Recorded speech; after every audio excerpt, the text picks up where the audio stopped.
Yeah, so the new album coming out, Mm-hmm. also on Memphis Industries, which is the label you've been involved with from the very beginning. Yeah. That's been a long-term partnership. That's the benefit of being on an indie, you know. Because if you're on a major, there's always somebody there who leaves, and Yeah, you know, there's management change, and they go off you and stuff like that. When you're dealing with like a little label, you know, who are on your side, and you know, it's a really nice little setup. It's like all you want is just people to get it. You know what I mean? Yeah. You know, the less people you're dealing with, the better it is. You know, just and you know, they just do things properly. There are a couple of brothers in London, the Jacob brothers. Matt and Ollie. Yeah. It's been 3 years since Semicircle, isn't it? Yeah. Which was released in 2018, and you made that album in Detroit, didn't you? Or some of it? Bits of it, yeah. The vocal parts of it, yeah. And you got involved in a kind of a youth kind of choir or something. Yeah, that's right. Yeah, community choir. Yeah. So this particular album, I know you've got some people like Ninja who you've worked with for a long time. People in the band, yeah. There's always a core band. You know, the six of us in the band: me, Ninja, Sam, who are the original members, and then we've got Adam on bass, Simone on drums, and Nia on vocals as well. Okay. There's always like a mixture of us six with guest vocals here and there, which has always been the way, really. I've always loved music which is constantly flipping across an album. You know, it's not just one voice, one snare drum sound, one guitar sound across an album. It's got more of a sort of channel hopping kind of feel across it, and different accents and different styles and different scale. You know, I like songs that are quite sort of widescreen and panoramic 1 minute, and then I like cute little bedroom songs, you know, the next. So that's a big part of it, is randomness and flipping about, but always sounding like the Go Team. Yeah. For me, it's about putting up a wall around things, and the combination of kind of cuteness, but taking the edge off things with distortion and, you know, cranking things up into the red and stuff like that. So, yeah, there's a couple of a few mission statements of the Go Team. That's one of them. Yeah. Is you know, I'd never use a recorder just on its own. It has to be through distortion, you know. Okay. So that's a crucial part of it. And in the early days, you know, I used to get emails of people saying there's something wrong with my CD, you know, it's broken or something. They didn't really get it. But I think I'm not quite as lo-fi as I was back in the day. Yeah. But certainly it's still a massive deal, you know, just all finding different ways of messing things up, you know. Is your kind of working methods pretty much the same as trial and error? It's always about hoarding little ideas on my phone and storing up things, and the good ideas kind of rising to the top over years and months, you know. And I think, okay, that's a killer idea, I'm going to try that next to this idea. And normally each song has about 6 ideas in it that are rammed together. I never just sit down with an acoustic and crank out a song in a sort of singer-songwriter-y style. It's much more about grabbing random things that I've amassed over the years, and I have this sort of mega document on my computer. It's got everything on it. You know, every cool idea, whether it's a sample or a drum break or an original idea that I've sung into my phone, you know. So it's a long process. And then when the songs are kind of locked down, that's when I get on the hotline to the rest of the Go Team, you know. We build it up in layers, so drums, you know, bass, guitar, vocals, normally the last thing we do. Yeah. So what does that mean, get up sequences exactly? Not a lot. I kind of like the double meaning of get up, as in the James Brown kind of get up. Yeah. And the morning routine. You know, there's a song on the album called Well Remember Me Now, which is about the kind of routines of the day, and it's, you know, about popping the toast and pouring the orange juice and cleaning your teeth. And so it's kind of, I've always been interested in what people do in the day, you know, what their routines are and stuff like that. So I kind of like the idea of maybe forming the soundtrack to people's day. Do you have a routine? Nothing too exciting. I mean, lots of people, whenever you read these, you know, Sunday Times, the day in the life of, or life in the day of, things, they always get up at like 6 in the morning and do yoga and stuff, don't they? But you're not doing yoga, no, meditation or anything like that. No.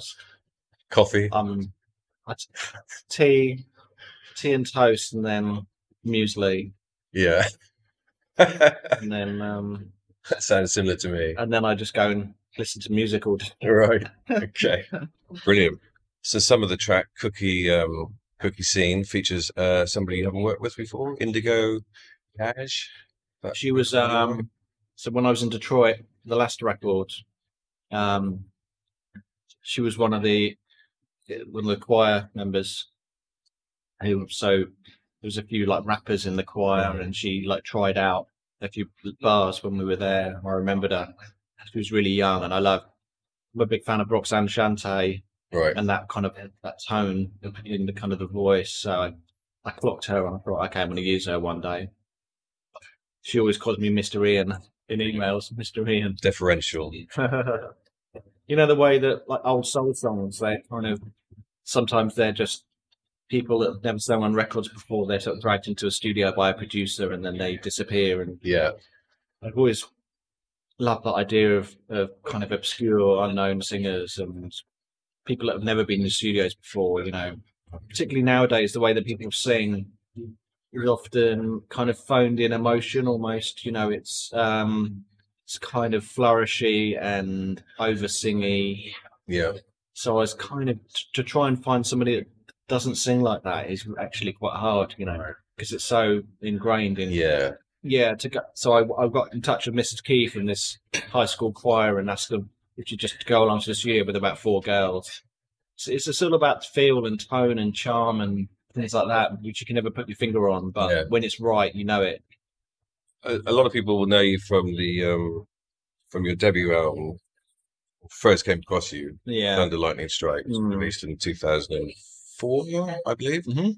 I noticed you actually released an EP like a few years before that, didn't you? Yeah. But there was nothing between those two releases. Mm-hmm. But obviously, music was something that you've been wanting to do, and then you just basically just decided, you know, to put together some kind of album, which I understand was largely made in a sort of your parents' or your mum's house or something like that. Yeah.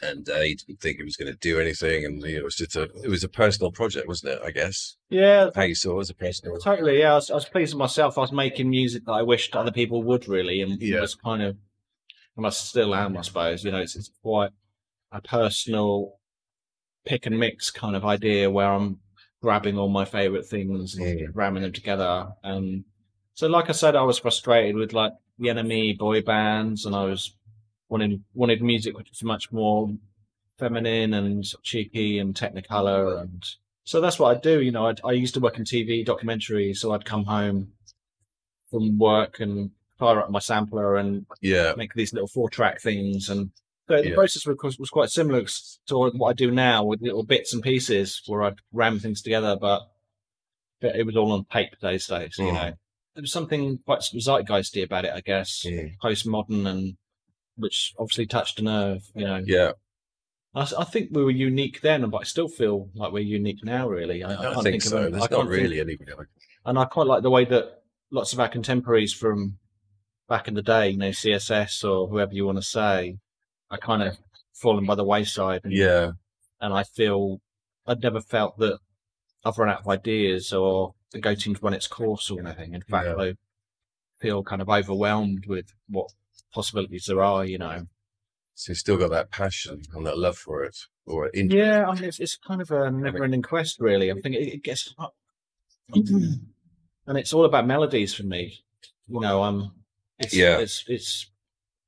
a part of the band which is understated, I think, but I'm trying to sort of satisfy so many things within one song. I want it to be experimental and catchy and original and preferably with good lyrics, and you know. Do you write the lyrics?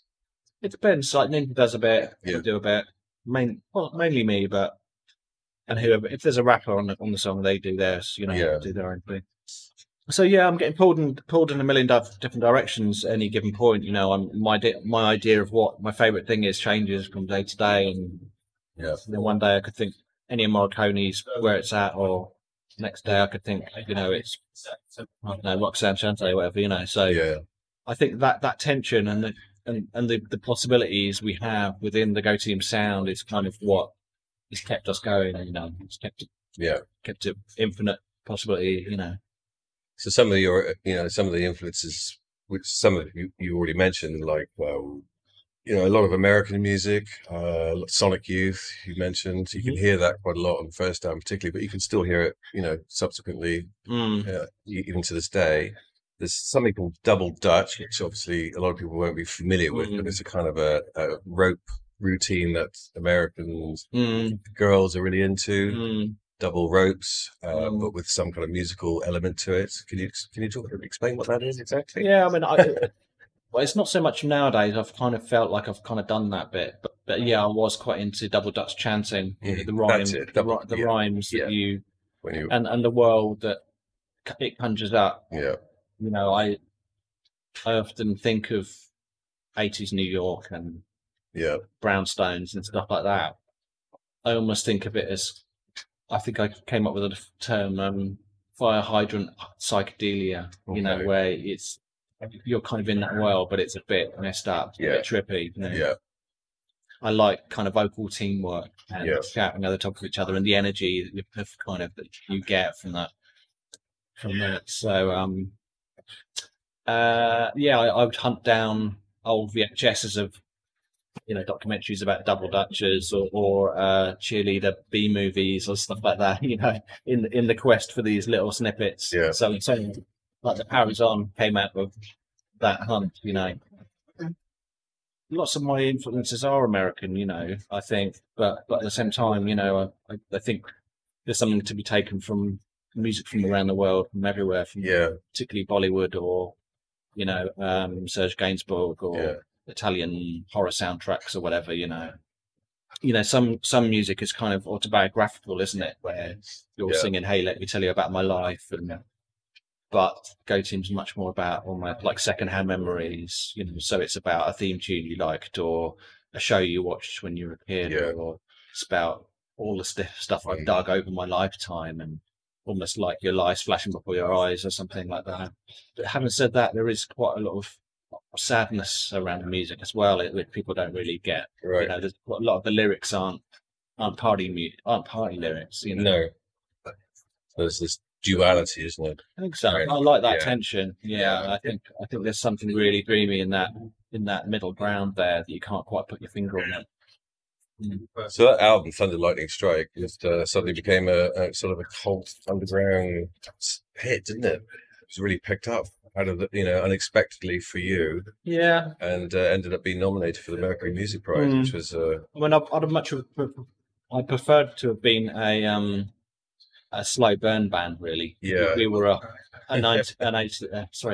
2004, mid 2000s hype band. When those kind of bloggy. When the blogosphere was much more quite powerful, and Pitchfork music and stuff could make or break you overnight. So that's kind of what happened to us. Was we were instantly hipsters overnight. We would sell out tours around America, and you suddenly had to form a band, didn't you? Or I mean, we do were it live, which wasn't part of the plan, was it originally? No, well, it was part of the plan, but I certainly didn't know how I was going to do it. I knew vaguely what I wanted, but to turn that into reality was another thing. And we literally did have weeks to get it together for a Swedish festival.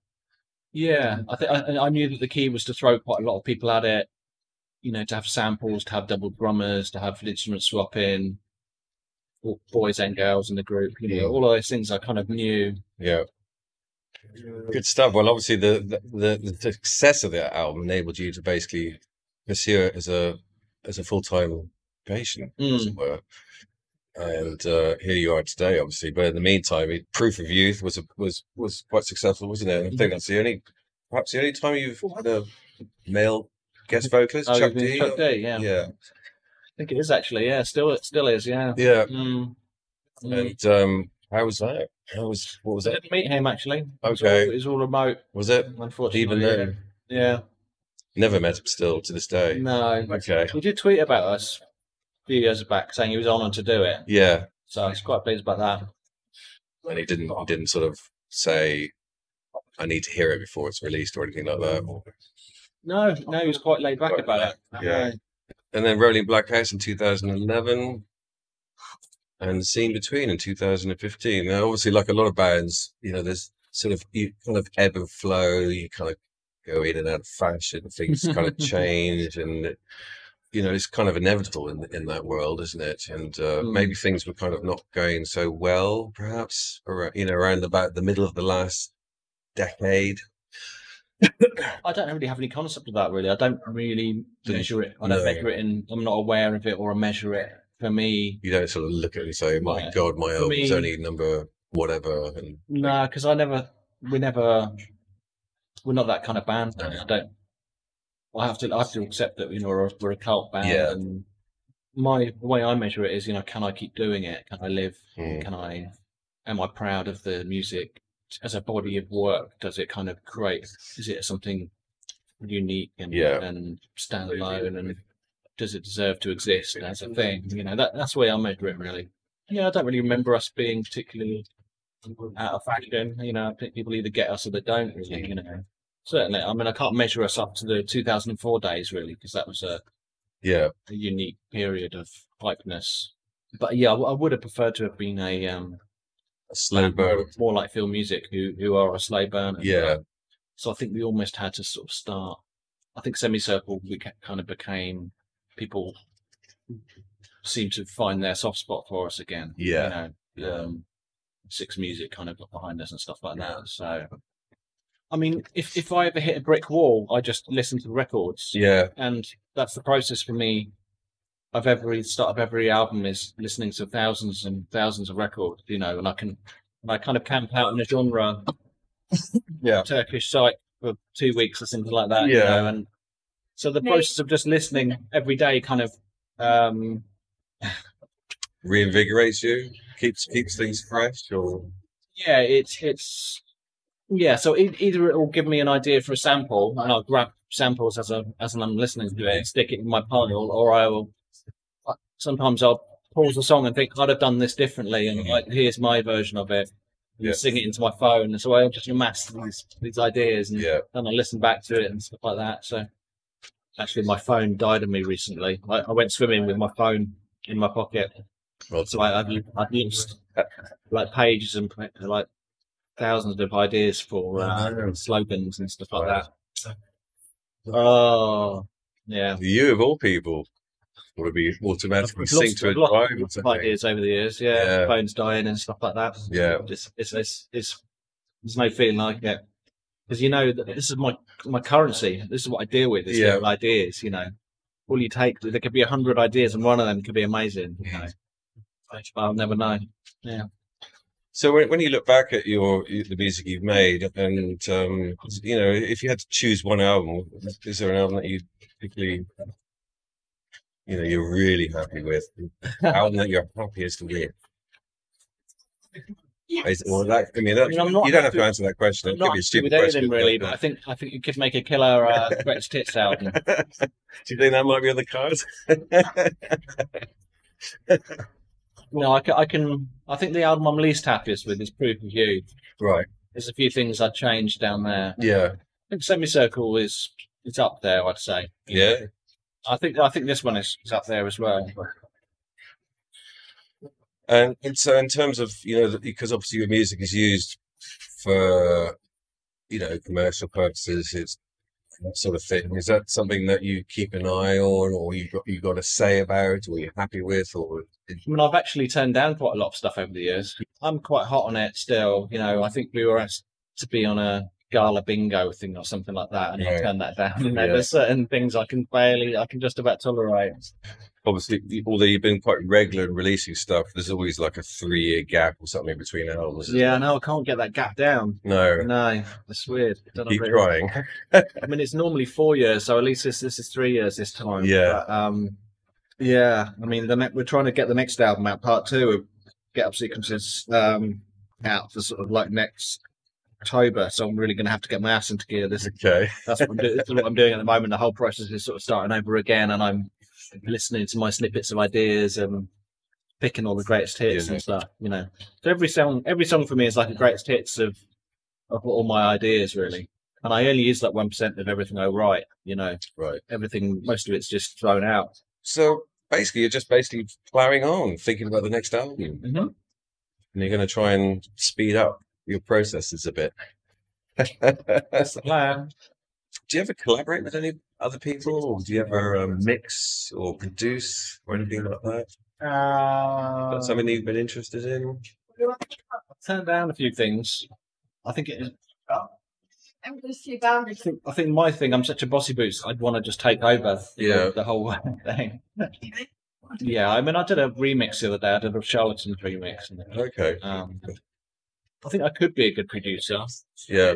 But I've always kind of wanted to be like a Svengali, you know, kind of like a Phil Spector kind of character. Yeah. Who just kind of cherry picks characters and comes up with a concept for the band and stuff like that. So maybe, yeah, when it's all gone tits up, I'll come some shadowy figure. Yeah. I noticed that Don Letts wrote a sort of a bio. Yeah. And in there, it says that a track on the first album that you did, Thunder, Lightning, and Strike, called Power Is On, samples a clip from the classic film Way to the West. Westworld, I think it is. It is. Yeah, I can't remember. And Don Letts was the filmmaker of that. Yeah, that's right. Involved in the clip. He personally signed off on it. Yeah. Yeah. Yeah. There's like a little rap, The Kid in the Street. Yeah. It was they managed to document in this film. I sampled that.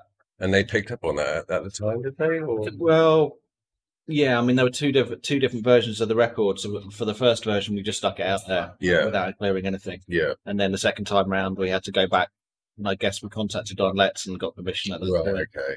But yeah, he's been supportive all the way down the line. Really, you know.